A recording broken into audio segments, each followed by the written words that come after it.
Jasa-jasa binatang. Binatang ketika hidup, tubuhnya terdiri dari badan stula dan janggema. Janggema adalah sebutan nyawa yang menghidupi badan stula binatang. Janggema mempunyai aktivitas menghidupi, membesarkan, dan menggerakkan badan stulanya. Janggema membesarkan badan stulanya dengan makan tumbuhan dan binatang. Makanan yang dimakan oleh binatang dikelola oleh sistem pencernaannya menjadi zat-zat makanan, yaitu karbohidrat, mineral, protein, lemak, vitamin, dan air.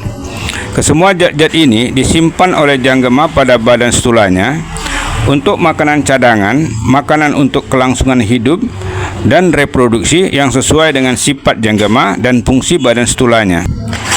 Badan stula manusia juga memerlukan zat-zat karbohidrat, protein, mineral, lemak, vitamin, dan air untuk membesarkan badannya, untuk kelangsungan hidup dan reproduksi.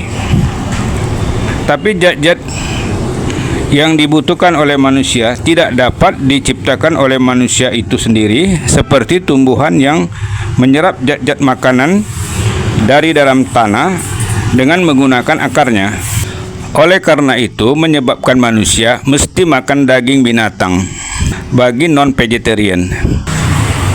Binatang memberi jasa yang tak terhingga kepada makhluk hidup dan alam.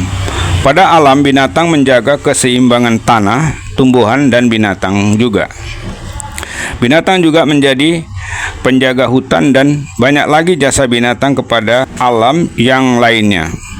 Binatang memberi perlindungan dan menjadi bahan pangan kepada binatang dan manusia juga. Ada juga bagian badan stula binatang dimanfaatkan oleh dokter untuk pencangkokan dan obat-obatan untuk badan stula manusia.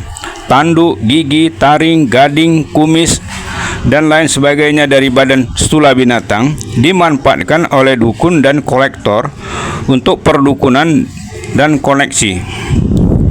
Binatang yang memproduksi susu untuk anaknya dimanfaatkan oleh manusia untuk dijadikan berbagai macam produk. Kotoran binatang juga dimanfaatkan untuk berbagai macam kegunaan oleh manusia. Binatang dijadikan bahan perbandingan moral kepada manusia, seperti moral sipolan lebih rendah dari anjing, karena sipolan tidak tahu balas jasa. Si anu moralnya lebih rendah dari burung merpati, karena si anu tidak setia dengan pasangannya, malah selingkuh, dan banyak sekali perbandingan lain sebagainya. Ada juga binatang digunakan untuk dikambing hitamkan, seperti ayam di kandang dicuri oleh maling, tapi si maling menuduh musang yang mencurinya. Binatang bukan saja memberi jasa sebagai bahan pangan kepada manusia, tapi juga dimanfaatkan oleh manusia menjadi binatang peliharaan untuk kesenangan hati, dan juga untuk dipekerjakan di sawah, menarik pedati, menjaga rumah, menjaga ladang, kepentingan kelinci percobaan medis, dan lain sebagainya. Karena bangsa telah hidup berbudaya, menyebabkan manusia tidak lagi memangsa binatang untuk memenuhi kebutuhan pangannya, tapi menyebabkan binatang menjadi komoditas ekonomi. Karena binatang telah menjadi komoditas ekonomi, maka binatang dengan sendirinya memberi jasa yang tak terhingga kepada manusia, yaitu menjadi pencipta pasar. Oleh karena binatang telah menjadi pencipta pasar, maka menyebabkan investor dapat menginvestasikan modalnya di sektor peternakan dan industri peternakan. Dengan terciptanya pasar, maka dengan sendirinya lapangan kerja pun terbuka. Pengangguran dan kemiskinan dapat diatasi. Pemerataan pendapatan dapat terjadi. Manusia pun dapat hidup sejahtera karena banyak orang bisa bekerja untuk mencari nafkah agar mendapat gaji. Gaji yang mereka terima dapat dibelanjakan oleh mereka untuk kebutuhan pangan sehari-hari, biaya rumah, biaya pendidikan, biaya kesehatan, biaya hiburan, bayar pajak, biaya untuk melaksanakan upacara, dan biaya-biaya lain sebagainya. Mengingat begitu besar jasa binatang yang diberikan oleh manusia, maka dengan sendirinya menyebabkan manusia menjadi berhutang jasa kepada binatang. Oleh karena itu, manusia yang telah hidup berbudaya ini mestilah dengan kesadaran sendiri membalas jasa kepada binatang dengan cara real atau nyata dan melaksanakan upacara. Balas jasa kepada binatang dengan melaksanakan upacara bahasanya ada pada Deb Yajna. Dalam budaya bangsa Tamil, upacara kepada binatang dikelompokkan ke kelompok upacara Pongal. Balas jasa kepada binatang dengan cara real atau dengan cara nyata dapat dilaksanakan oleh pemelihara dan peternak ketika pemelihara dan peternak sedang memanfaatkannya dengan cara binatang peliharaan rumahan dan binatang pekerja mestilah dipelihara dengan sayang agar jinak dan manja. Makanan dan tempat tinggalnya diberikan yang sesuai dengan habitatnya. Kebersihan dan kesehatan badan stulanya diurus dan dirawat agar kelihatan indah, sehat, dapat pujian, dan janggama yang menghidupi badan stulanya tidak menderita.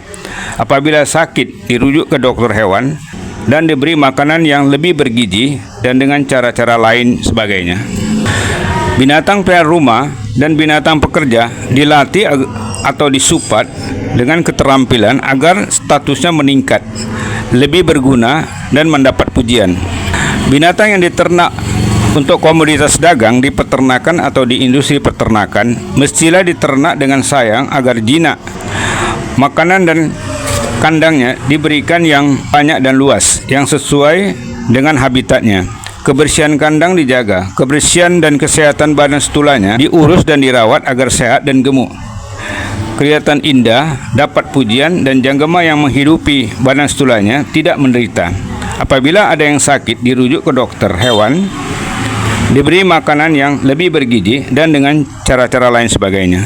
Apabila si pemelihara dan si peternak memperlakukan binatang peliharanya dan ternaknya dengan cara baik dan benar, di mana menyebabkan janggama yang menghidupi badan stula binatang tidak menderita, malah menjadi jinak dan manja, maka semua data-data perilaku baik, benar, jinak, manja, dan dapat pujian tersimpan pada janggama binatang itu dan pada jiwa si pemelihara ternak menjadi subha karma wasna.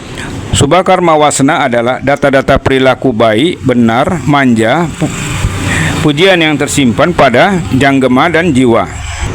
Subha karma wasna akan menjadi pahala. Pahala adalah suatu perilaku yang menyebabkan sosok lain berbahagia, di mana kebahagiaan sosok lain itu akan berbalik pada diri si pelakunya di hari itu juga, atau di kemudian hari, atau di hari kelahiran yang akan datang. Apabila si pemelihara atau si peternak memperlakukan binatang peliharaan dan ternaknya dengan cara tidak baik, tidak benar, di mana menyebabkan janggama yang menghidupi badan stula binatang menderita, tidak jinak, tidak manja, malah ketakutan atau mengganas, maka semua data-data penderitaan, tidak jinak, tidak manja, ketakutan dan menggandas tersimpan pada janggama dan pada jiwa si pemelihara atau si peternak menjadi asubha karma wasna. Asubha karma wasna adalah perilaku tidak baik dan tidak benar yang tersimpan pada janggama dan jiwa. Asubha karma wasna ini akan menjadi dosa. Dosa adalah suatu perilaku yang menyebabkan sosok lain menderita, di mana penderitaan sosok lain itu akan berbalik pada diri si pelakunya di hari itu juga, atau di kemudian hari, atau di hari kelahiran yang akan datang.